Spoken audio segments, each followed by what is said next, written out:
Well, we are here tonight with Jim Savage with Dallas Recovery Center, and thank you for joining us tonight. Thank you. And progresses kind of talk about the things that are behind us, all the instruments and things like that. So Jim, tell us a little bit about Dallas Recovery Center. Okay, just real quick, because we got to get into the topic at hand here, but I'm a licensed drug and alcohol counselor. I've been working in the field for 30 years, and I've always worked with adolescents. For the last 7 or 8 years, I've been specializing in working with parents of kids, especially kids when they're in treatment. And I wrote a book called Rehab Works, A Parent's Guide to Drug Treatment.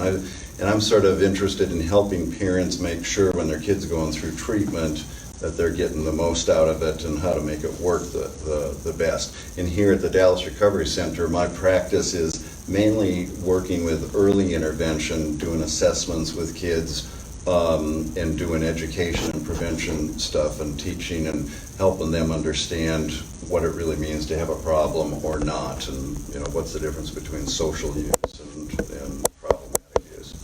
Well, so we'll go right into it. So I'll ask you about the socializing. So socializing versus wanting to change how you feel when it comes to marijuana. So. Okay. Marijuana is obviously a really, no pun intended, a hot topic.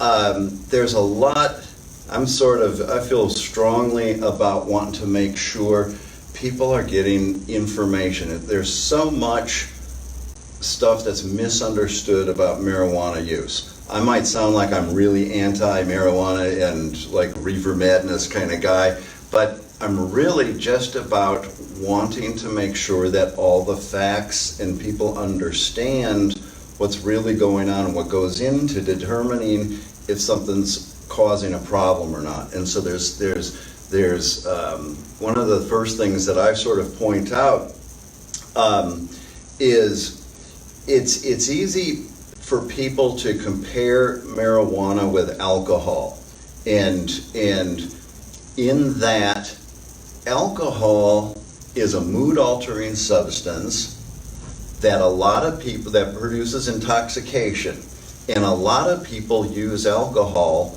without becoming intoxicated.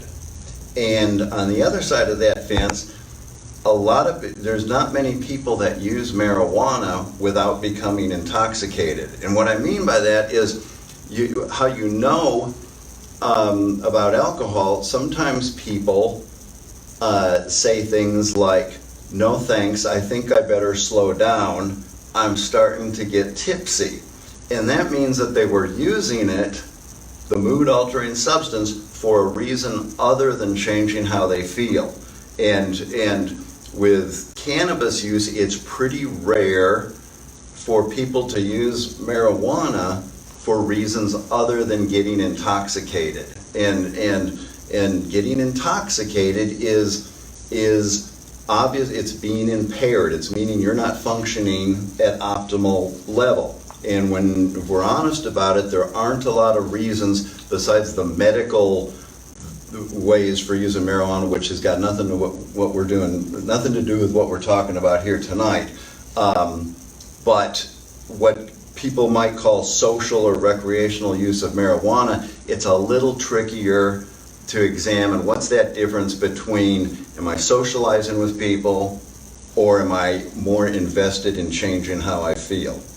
Okay. So Jim talking earlier that he has about 4 points, and he's going to hit on 2.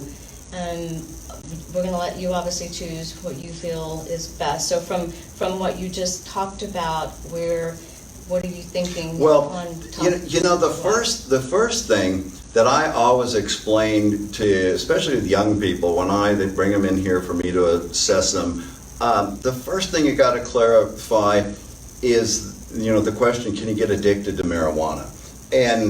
And a lot of people don't think that you can, and that's not an accurate assumption.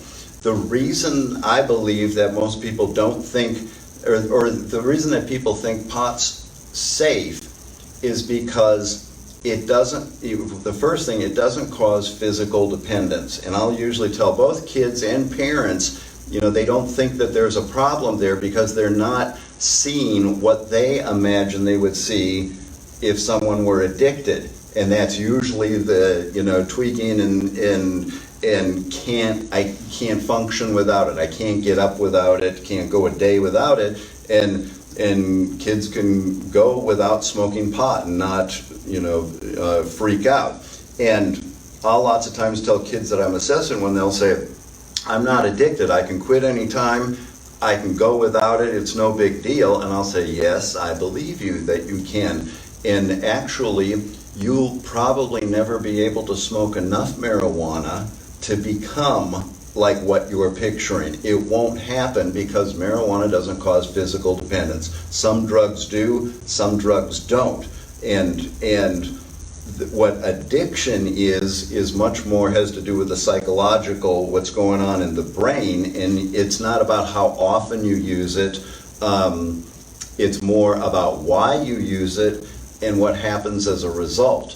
And then the second part about why it doesn't seem as dangerous is because some of the problems that it causes are more subtle than, when a person's addicted to an opiate, the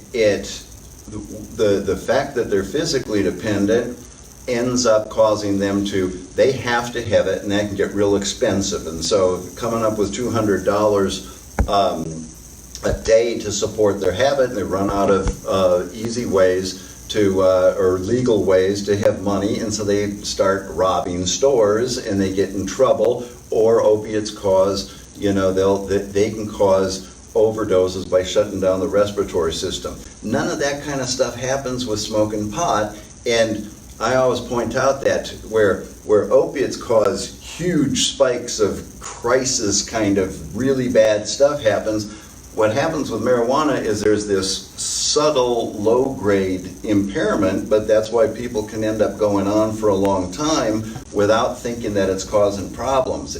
But the problems that you end up seeing, you have to be able to get in there. It has to do with relationships, and like in the family just knows something's not right. There's this lack of motivation or just this uncomfortableness about who they're hanging out with and things, and parents might feel like, well, something's not quite right here. Again, that's not the same thing as getting arrested for armed robbery or having a fatal overdose, but it's, again, the kind of problems that it can be causing in a family and the system can still be just as devastating, and a lot of people don't even realize it.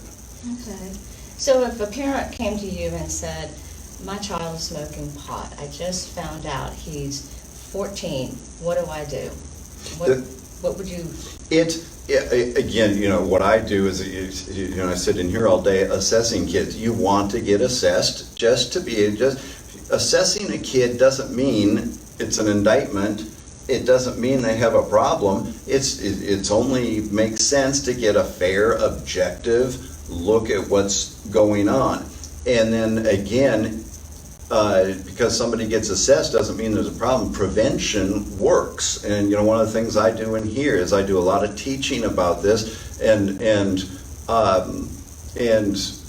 would say that it's actually pretty effective. When I'm a big believer in you can tell a kid it's wrong, you shouldn't do it, and they're expecting that. And I'm a big believer in laying out the information and helping them arrive at their own conclusion, and try to show that, okay, I'm trying to be unbiased here. I'm putting out the facts, even though I might sound like I'm biased, because I am aware of a lot of problems that cannabis causes, and I also know what it's like when somebody actually is addicted and it doesn't. They would be really surprised to know that they're addicted or the family would be addicted. But getting an assessment, you want to rule out that there's any kind of problem, and that educating is really effective. Very nice. So is there anything else to the other 2 points that you talked about? Well, again, that distinction between social use or even, in the language that they write for legalizing it now, they use the term recreational. I put a comment on a LinkedIn post the other day about Canada legalized recreational pot. And I put a post on LinkedIn, I said, would somebody please provide me a definition of recreational pot? And nobody responded. And because again, I think that there's a lot that goes in to looking at what's really going on. One of the things that I didn't mention before about that difference between alcohol and pot. Again, people will use alcohol not to get intoxicated, and when people are using marijuana, it's to become intoxicated. And another way that you can sort of tell is that when people talk about that's good weed, there's only one thing that they're talking about, and that's the potency. And really, sometimes I'll point out to kids, marijuana, I'll look and I'll say, pot's not the problem. And they're like, really? And I said, pot's just a delivery vehicle for THC. And that's really all people are invested in doing, is they're wanting to get THC into the brain. And that's just like I say, the vehicle, and smoking pot is how you do it. But when I tell them, when I started off smoking pot, I'm a recovering addict. I'm very open about that. I've been sober for a long time, and I use a lot of my experience to share with kids about that. And I'll tell them about when I started smoking pot, it was less than 1% THC, and now the average, the minimum is 10%, probably the average is between 10 and 20%, but now we got even this whole new world of wax and dabs, which is almost pure THC. Mm-hmm. It's 95%, but the difference between 1% and 10% is 1,000% stronger. And again, and when I tell kids that the pot that I was smoking was 1%, some of them will look at it and they're genuinely sort of disgusted. They're like, oh, how stupid would that be to smoke pot that's only 1%? Again, what's masked in there is it's all about how intoxicating it can be. And so somebody dismissing lower grade, lower potency pot is like somebody, if it were the same with alcohol, Everclear would be the best alcoholic beverage. That Everclear would be the dabs, but everybody would want to do that, and people would be like, why would you drink beer when you can be drinking whiskey? And that was that 1% versus the 10%. And so, again, that's the kind of stuff that I think goes unnoticed. When somebody, say for instance, I give this example of say a girl's at a party and she experiments for the first time with pot. And she likes it and she's intrigued and she's curious about the boys that brought the pot to the party and gave some to her. And the next week, she finds out, where do those boys hang out? And she goes and hangs out where they are. And she might, later on when we're processing what happened, she might say it was social use. I was going there to socialize. But if you really got into her head, you'd be saying, what's she really going there for? Because the whole time she's got her eye out, she's wondering if they're going to have some marijuana and if she's going to be able to get high that night. And so really, when I'm socializing, you'd say, the idea of socializing is, my focus is on you. I'm interested in you. We're engaging. So she goes there and she's wondering, are they going to have some pot? And really what she's thinking about that whole time is, in the back of her mind, maybe subconsciously, is changing how she feels. She's interested in changing how she feels. And when you can say that she's more focused on herself because changing how you feel is about your relationship with yourself. And so you can have a bunch of people smoking pot together saying we're socializing, but really they're all focused on themselves. And so that's the main thing that I like to point out. Again, is it's very subtle, but it's about what's going on in some people just aren't as invested as other people. Different people react differently. And some people aren't that into getting high. And some people really like getting high a lot. And that was something that I didn't recognize, when I was young and started it. I liked it a lot. And I thought everybody would.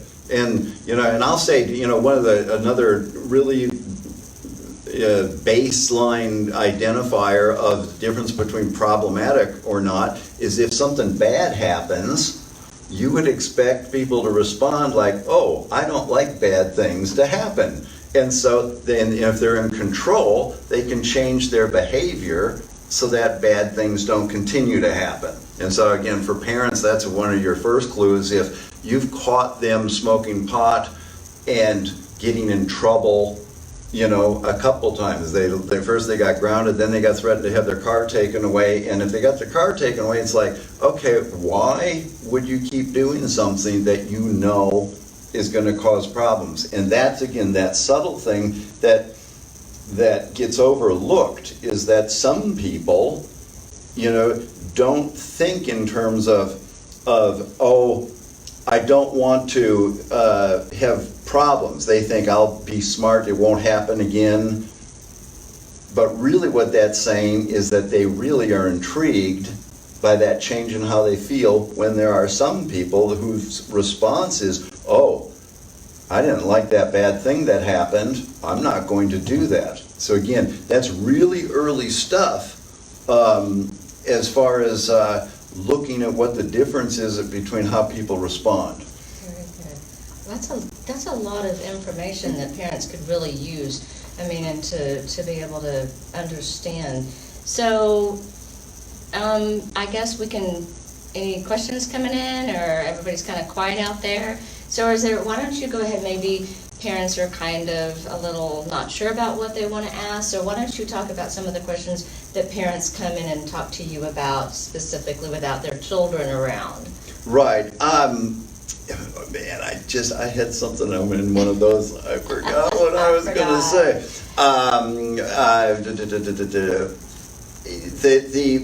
Lots of times, again, parents might not think that it's as serious as I would hope that they would also. And that whole thing of well, we think they're experimenting, it's just something they're going through. And again, I would just say that you want to be really careful with that. And again, the point that I'm making about the what does it say about a person that wants to change how they feel? Mm-hmm. And again, I would just really watch for if bad things are happening. Well, I know it did come back to me.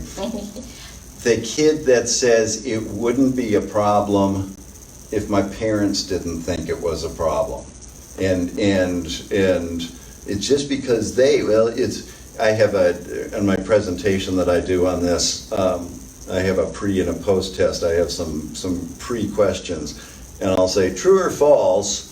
You can't get addicted to pot. Find out whether they know that. True or false, I drive better when I'm high, because that's a common thing that kids will say, I drive better when I'm high. True or false, a good reason for a 15-year-old in Texas to smoke marijuana is because it's legal in Colorado. And pointing out that because it's legal in Colorado opens this door to young users here thinks that it makes it okay for them to do it. And one, no, that's adults. And two, it's not legal here. And so the first thing, well, it's just social use. And I'll say, well, you're breaking the law. And, okay, so what's another word for breaking the law? That would be classified as criminal behavior. And so I say, let's talk about where does social behavior line up with criminal behavior. So again, some of this stuff is like really basic, simple stuff, but it just gets overlooked. Gotcha. So we're doing? What else? We're good? Well, I guess we'll go ahead and wrap it up. I want to, really quick, this backdrop, I'd love for you to explain some of the instruments that you have and what do you do with the kids that come in. Well, when I don't have my teaching drug prevention hat on, I also work in drug treatment. I'm a musician and I love using music and theater and all sorts of creative art stuff in working with kids who have drug problems. And so this backdrop, actually, there's a real long story to it. It's I wrote a rock musical that tells a story about addiction and recovery. I did it years ago. It was my story because it was songs that I'd written throughout my life, but then turned it into a play, and I do that with kids in treatment. I've been doing it for 20 years. And this backdrop is part of the play. It's the sun coming up, and it's sort of a story based on the circle of life. The sun comes up, it goes down, things get dark, we go into a dark space, and it comes back up again. And I've been working with kids, teaching them how to play the songs, and we do a lot of performance stuff here, and I love tying performance stuff into recovery, which you might tell them about Signature also. Well, I was going to say, I have seen the theater one, which is the name. The Journey. The Journey. The Journey is the rock musical. That was pretty cool. I saw that several years ago. Very, very therapeutic, I think, for the kids to be able to be a part of it and the journey through it. Well, the thing, what really makes it neat, or at least what I think about it, is that it's people acting out their own story. Because it's with addiction, it's one person's story is everybody's story. And what I did with the Journey is to also try and show that it's not just limited to addiction, that it's really everybody's story in general. It's the spiritual journey of life. We all have imperfections, and we have to face our imperfections and do what we need to do to get back on the path. And that's what the Journey is about. The drug and alcohol part is just one way that it plays out. But I'm real into storytelling and the hero's journey and mythology and the effect that mythology has on a culture. And so really what that's doing when you present a story that has a positive resolution to it, it inspires the culture, the people who are watching it, not to mention it reinforces the people who are acting out that story. So it's a win-win, situation. But for years I did that in the treatment programs, and it would create, again, this positive culture. And the arts are what are used to send messages to the community about attitudes and behaviors and defining the mythology of a culture. So again, that's what, in just having a setting like this, I learned a long time ago when people would walk into my space, back when I had my treatment center, and this area here was a full stage, and people would walk into this room and they just go, wow. And I used to say, without knowing, they knew what went on in that room, because it's in the air, it's the mythology, and they know that these are all their heroes overcoming challenges that are going through a transformation. And that's what, without knowing what any of this stuff is about,